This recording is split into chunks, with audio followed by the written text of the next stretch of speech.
Hello guys, నా స్టైల్లో నేను మిరపకాయ బజ్జీ ఎలా చేస్తానో చూపిస్తాను. నచ్చితే ట్రై చేయండి.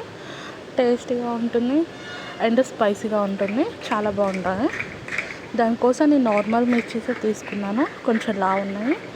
అవి తీసుకొని అవి కట్ చేసి మధ్యలోకి అందులో కొంచెం పొడిపిండి, ఇది శనగపిండి ఉంటుంది కదా, శనగపిండి అండ్ వాము, కొంచెం అంత సాల్ట్ వేసి కలిపేసి ఆ పొడిపిండిని నేను కట్ చేసిన దాంట్లో వేసిన తర్వాత మనం టిక్గా పిండి కలుపుకోవాలి. అందులో కొంచెం వాము, సాల్ట్, కారం, ఉప్పు అండ్ వాటర్ వేసుకొని కలిపేసుకొని కొంచెం సోడా కూడా యాడ్ చేసుకొని బాగా కలిపేసుకొని అప్పుడు మంచిగా వేడివేడి ఆయిల్లో మనం బజ్జీ వేసేసుకోవడమే.